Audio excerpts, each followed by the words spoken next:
Bonsoir, voici l'analyse technique du CAC 40 pour le 16 juin.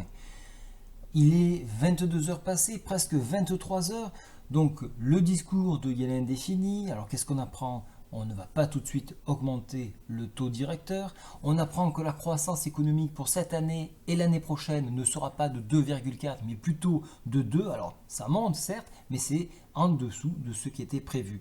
Donc le marché ne s'en contente pas. Voilà pourquoi le SPI 500 dévisse. Maintenant, donc pour demain matin, qu'est-ce qui va se passer? Alors avant d'attaquer l'analyse du CAC 40, toujours un point sur l'économie. Cette nuit, et ça va avoir de l'importance puisque ça va influer sur la zone euro.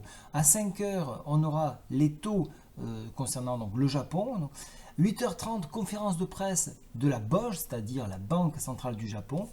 9h30, on passera en Suisse avec la BNS qui donnera son taux directeur. 11h, on aura l'IPC sur la zone euro, l'indice des prix à la consommation, suivi de l'Eurogroupe qui se tiendra toute la journée. On se tournera l'après-midi à 14h30 sur l'IPC US et les indices manufacturiers de la Fed de Philadelphie. Voilà un petit peu ce qui est important et ce qu'il faut retenir pour demain. Alors maintenant, graphiquement, la bougie est finie, donc on peut bien la commenter.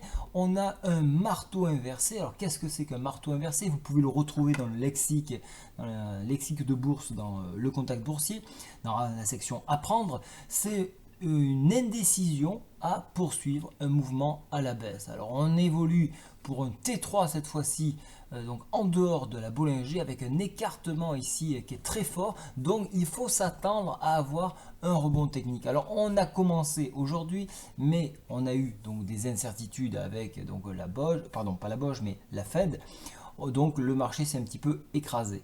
Maintenant cette bougie, vous la voyez, donc elle est plutôt haussière et donc on aurait tendance à réintégrer la Bollinger. Alors de ce fait, on pourrait aller chercher dans un premier temps les 4160 180 même, 180 de façon à réintégrer cette Bollinger et voir un petit peu si le marché peut accélérer en direction des 4213 qui reste un point que je vous avais proposé à ce niveau-là. Vous avez vu qu'on est tout proche d'un support qui est à 4135, donc dans une exagération baissière, une nouvelle exagération